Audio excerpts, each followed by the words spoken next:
Hey, say something. Anything. I know you hear me. My mother-in-law and husband, who seem completely oblivious to my voice, even though we are in the same living room. Mom, can you hear anything? What? I can't hear anything. The two of them laughed hysterically. I held back tears as I packed my belongings and ran away from my in-law's house. My name is Iris, and I am 34 years old. Lately, I've been recognized for my achievement at work and even praised by my boss. I'm in a really good mood. But just 2 years ago, I was living in hell. Back then, I was living with my husband, Vincent. I met him at a matchmaking party. We were the same age and could talk and get along just fine. I made a promise to meet again because our conversation flowed more naturally with any other man at the party. It seemed like he hadn't talked to any other woman at the party as much as he did with me. I was nervous about going to those parties at first, but now I'm glad I went. I got to meet someone like you, Iris. When he said that, I couldn't help but blush like a young girl. From then on, we dated for about 6 months, and then he proposed to me. I accepted his proposal. Both Vincent and I were being pressured by our parents about getting married, so we were both positive about it. And then, about 3 months after our wedding, Sorry, Iris. I got really drunk after a party the other day. It seems like my wallet got stolen, and my card was used. My bank account is empty now. I can't afford our living expenses, so I was thinking of relying on my parents' help. Vincent said that to me while kneeling down and begging. I was truly surprised by his confession. Indeed, a few days earlier, when I couldn't reach him after the drinking party, I went to look for him. I found him sitting and sleeping in a corner of a nearby alley. He must have had his wallet stolen before I found him. Suddenly? Living with your parents? How about I contribute more to our living expenses for a while? When I suggested that, Vincent shook his head. Do you even know how much the mortgage is? There's no way you can afford it. His words struck a chord with me. Perhaps Vincent doesn't know how much I earn, I thought. But before I could correct him about my income, an unbelievable statement came out of his mouth. Besides, I've already talked to my mom about moving in, so you don't have to worry about anything. Huh? You've already talked to her? I felt like I was losing consciousness. I'm not particularly close with my mother-in-law. And it all started with her attitude when Vincent first brought me home. When she asked about my alma mater and where my parents work, my mother-in-law let out a big sigh. What? He's chosen such an ordinary woman. My mother-in-law said it loudly as if she wanted me to hear. At that time, my husband was in the kitchen, so he probably didn't hear her voice. I was shocked to hear those words and froze in place. Furthermore, my mother-in-law acted as if she knew everything about me. I'll allow the marriage, but don't drag Vincent down. She said that with a harsh gaze. It seemed like my mother-in-law didn't want to accept me as her son's wife. Living with a mother-in-law like that, my spirit felt heavy. I don't think her personality would change even if we became a family. A few years before I met Vincent, I heard that my father-in-law couldn't bear living with my mother-in-law, and they got divorced. When I asked my husband about what happened, he just said, "It was probably some stupid fight." He didn't seem to take their divorce too seriously. And shortly after we moved, my anxious feelings were proven right. When Vincent and I arrived at my in-laws' house with the movers, my mother-in-law said, "Vincent, welcome, honey. Now, go rest in the living room. I'll get some snacks and tea for you." She welcomed my husband into the living room as if he were a little child. "Hey, Can you do something about this baggage? My mother-in-law said to me coldly from the entrance. I don't understand why she treats me so badly, but I reluctantly instructed the movers on what to do with the bags and unpacked everything myself. Huh? You still haven't finished unpacking my bags?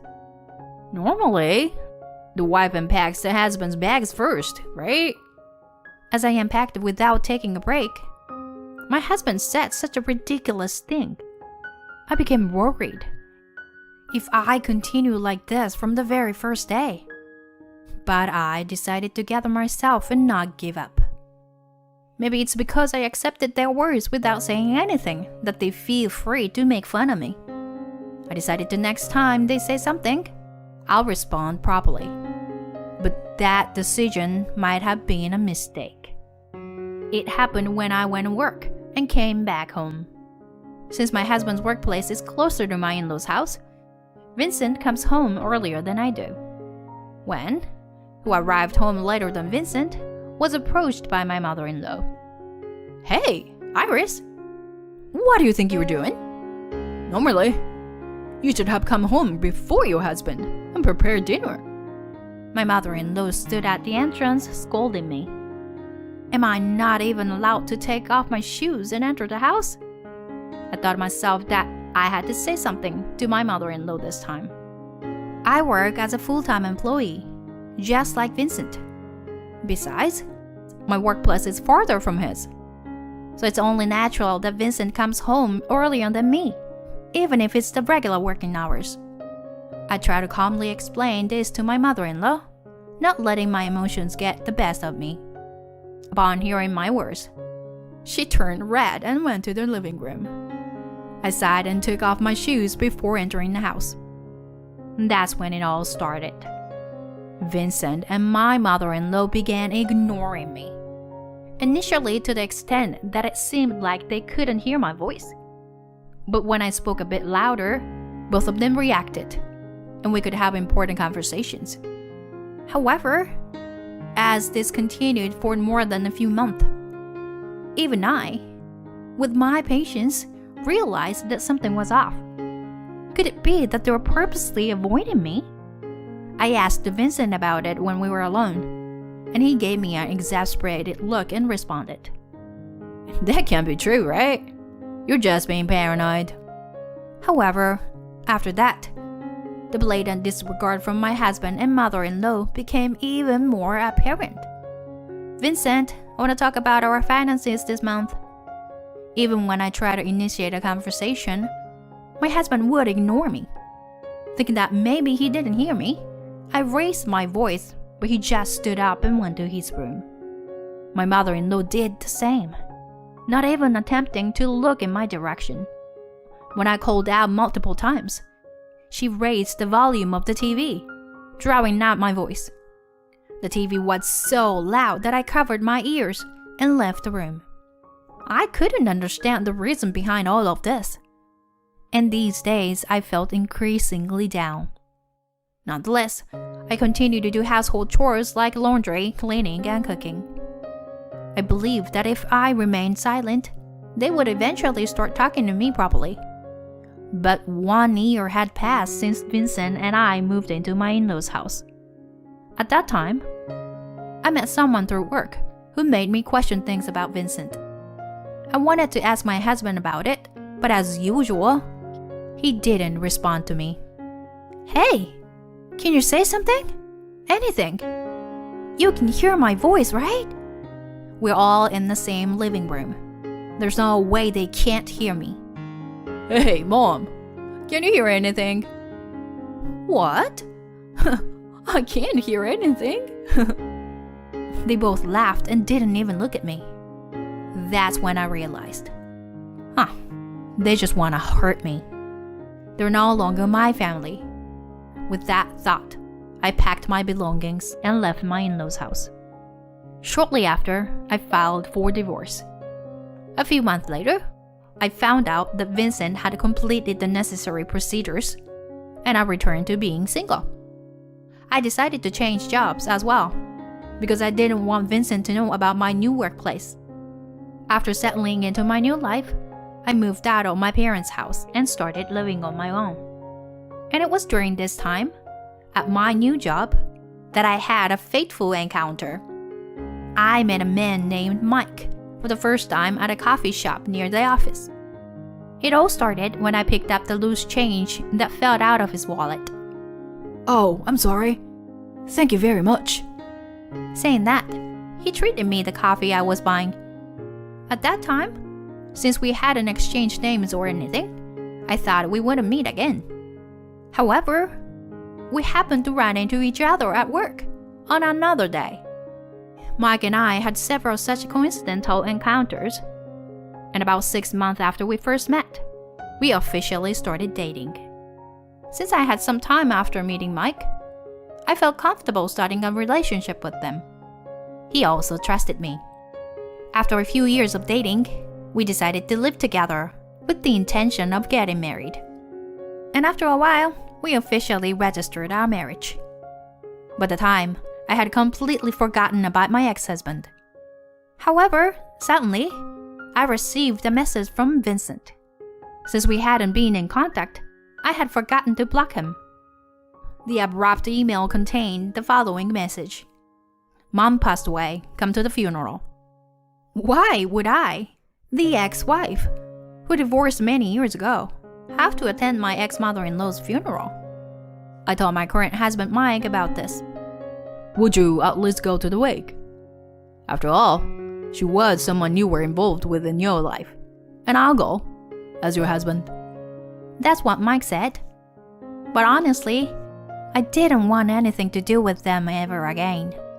However, I didn't want to be seen as someone who ignores other people, similar to how they ignored me by not attending my ex-mother-in-law's funeral. Besides, I had Mike by my side.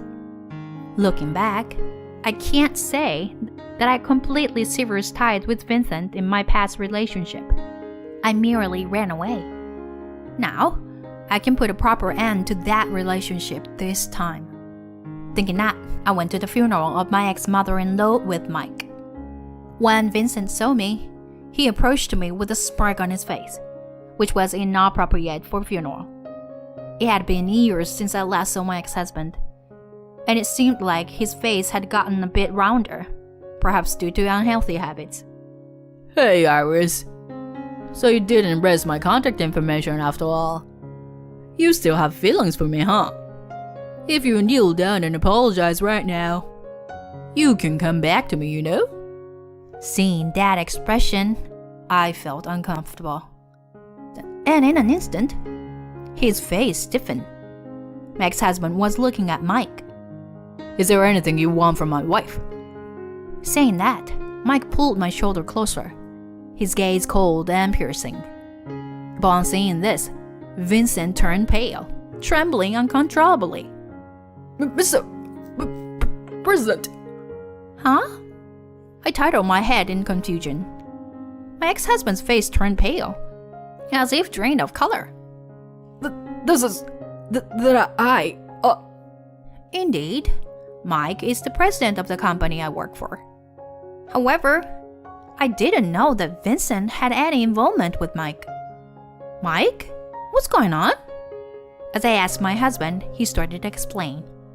Actually, I didn't tell you anything, but I decided to investigate your ex-husband because I thought something might happen to you. And it turns out, this person was fired from his previous company. Moreover, it was for embezzlement. I widened my eyes in surprise. The truth was, Vincent wanted to move back to his parents' house because he was being demanded money after his embezzlement was exposed. Unaware of that, we started living with his mother. And sometime later, I heard from an acquaintance that Vincent had been fired from the company. I tried to confront him about it, but he and my mother-in-law continued to ignore me. So I thought it was hopeless and ran away from home.